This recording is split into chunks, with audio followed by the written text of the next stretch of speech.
আলোকিত মানুষ চাই বিশ্ব সাহিত্য কেন্দ্রর কথা আপনারা শুনছেন। তারা কি চায়? আলোকিত মানুষ চাই আবদুল্লাহ আবু সাইদের। এটা সবাই জানে। এবং এরা কি আসলেই সিআই এর প্রতিষ্ঠান, নাকি এটা ইন্ডিয়ান হেজিমনি বাংলাদেশে প্রতিষ্ঠা করে? এদের আসলে উদ্দেশ্য কি? আসসালামু আলাইকুম, আমি মনিরুজ্জামান। আজকে এই বিষয়ে একটু কথা বলবো, একটু মনোযোগ সহকারে শুনবেন।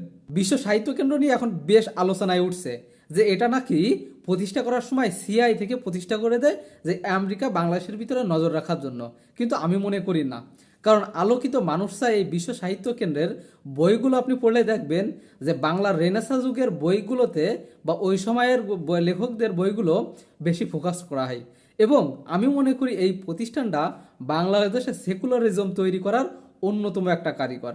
এবং তার থেকে বড় কথা যে আপনি দেখবেন যে এই প্রতিষ্ঠানের সাথে যারা জড়িত, যারা এই বই পড়ে, তারা সাধারণত সেকুলার তো হয়, এবং সাথে সাথে এদের আমি মনে করি একমাত্র লক্ষ্য আছে অরাজনৈতিক সংস্কৃতি, যে এদের সংস্কৃতির ভিতরে কোনো রাজনৈতিক আলোচনা থাকবে না, যেটা বাংলা রেনেসাঁর সময় এই বীজ বপন করা হয়েছিল। এবং এই যে মানুষগুলা, এরা কি থাকবে? দূরে, রাজনীতি থেকে দূরে থাকবে, যুদ্ধ থেকে দূরে থাকবে, মানে রাজনৈতিক যত কালচার আছে সেখান থেকে দূরে থাকবে। আর আপনি যদি কোনো জেনারেশনকে এখান থেকে দূরে রাখতে পারেন রাজনীতি থেকে, তাহলে আপনি নিশ্চিতভাবে থাকেন যে ভবিষ্যতে ওই দেশের ভবিষ্যৎ একদম অন্ধকার। কারণ মানুষের ভিতরে যদি রাজনৈতিক সচেতনতা না থাকে, তাহলে ওই দেশ অন্য একটি দেশ খুব দ্রুতই দখল করে নেবে। এটা সিম্পল। তারা কি চায়? মানুষকে মানবিক করে তুলতে চায়, সহনশীল করতে চায়। যদি সত্যি তাই হতো, তাহলে কিন্তু আজকে ইরানে এইভাবে যুদ্ধ হতো না, আমেরিকা এই অন্যায়ভাবে ইরানের উপরে এইভাবে ঝাঁপাই পড়তো না। সুতরাং যখন একটা জেনারেশনকে বা একটা দেশের মানুষকে আপনি এই চিন্তাধারায় বিল্ড আপ করবেন তাদের ভিতরে, তখন ওই দেশ অন্য কোনো দেশের মানে দাদাগিরি সহ্য করবে বা অন্য কোনো দেশের দাসত্ব করবে, এটা নিশ্চিত। সুতরাং এ থেকে বোঝা যায় যে আলোকিত মানুষ চাই, তারা আসলে কোন আলোকিত মানুষ চাই।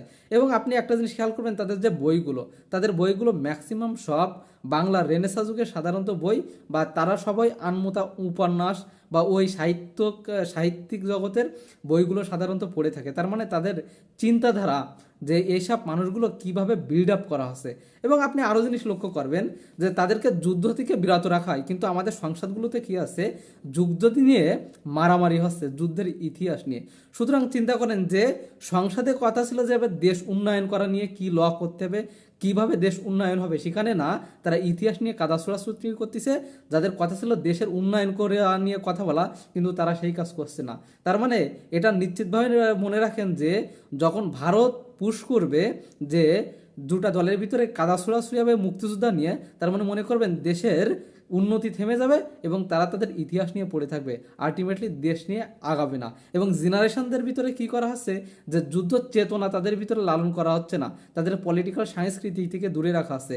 তার মানে কি জানেন? যে তারা দেশ নিয়ে বেশি সচেতন থাকবে না, রাজনীতি নিয়ে তেমন সচেতন থাকবে না। সুতরাং অন্য কোনো দেশ তাদেরকে খুব সহজে ডমিনেট করতে পারবে। দেখেন, এই বিষয়ে নফেল বলছে যে আলোকিত মানুষাই বিশ্ব সাহিত্য কেন্দ্রে প্রতি বছর 40 থেকে 50 কোটি টাকা দেওয়া হয়। সে বলছে যদি এটা আমরা জেলা পর্যায়ে লাইব্রেরিগুলোতে দিতাম, তাহলে আমাদেরকে আরও বেশি বেনিফিট হতো। সো আমি বলবো সেখানে আবার কি করছে যে আব্দুল তুষার সেখানে কি করছে যে তুষার সাহেব সেখানে বিরোধিতা করছে। সুতরাং তুষাররা কোন টাইপের লোক, কোন অ্যালাইনে চলে, এবং এর থেকে বড় কথা আনিসুল হক এই বিশ্ব সাহিত্য কেন্দ্র চালাই অন্যতম একজন ব্যক্তি, যে এ সাপোর্টার। এবং প্রথম আলো, ডেইলি স্টার, এদের কথা তো বলা লাগবে না, আব্দুল তুষার। সুতরাং আপনি অ্যালাইনগুলো দেখেন, এই অ্যালাইনগুলো দেখে এটা পরিষ্কার যে আসলে বিশ্ব সাহিত্য কেন্দ্র কাজের হেজিমনি প্রতিষ্ঠা করার জন্য বাংলাদেশে আছে, এবং নতুন করে আরও তারা মাথাছাড়া দেওয়ার চেষ্টা করছে। সুতরাং আমি বলবো যারা বিশ্ব সাহিত্য কেন্দ্রকে পছন্দ করেন, আরও ভাবেন, আরও চিন্তাভাবনা করেন, তাদের কালচারাল সেন্টারের কথা চিন্তা করবেন। আপনার ভিতরে যদি মানে বিরূপ সংস্কৃতি ঢুকানো যায়, সেকুলারিজম যদি ঢুকানো যায় মুসলিম সন্তানদের ভিতরে, তাহলে তা খুব দ্রুতই ধ্বংস করা যাবে। আর বাংলা রেনেসাঁ কি, এবং এখান থেকে যে ন্যারেটিভটা তৈরি হয়েছে বা সেকুলারিজমকে, আমি অন্য একটা ভিডিও বলবো, এখানে বলতে গেলে আসলে অনেক বড় হয়ে যাবে। সুতরাং আপনারা সচেতন থাকবেন এই বিশ্ব সাহিত্য কেন্দ্র নিয়ে, যে তারা আলোকিত মানুষ চাই নাকি বাংলাদেশকে ডোবাতে চাই, এটা একটু অ্যানালাইসিস করবেন। বিশেষ করে হাদের কথা চিন্তা করবেন বা হাদের কালচারাল সেন্টারের কথা চিন্তা করবেন, সেখানে কী ধরনের বই পড়ানো হয়, সেখানে কী কাজ করা হয়, আর এই বিশ্ব সাহিত্য কেন্দ্র কী কাজ করানো হয়। শুধু বললে হবে না যে আমরা সবাই হাদি হব, যুগের যুগে লড়াই করব, বললে হবে না। এগুলো খুবই সিরিয়াসলিভাবে পর্যবেক্ষণ করতে হবে এবং দেখতে হবে। ভালো থাকবেন সবাই।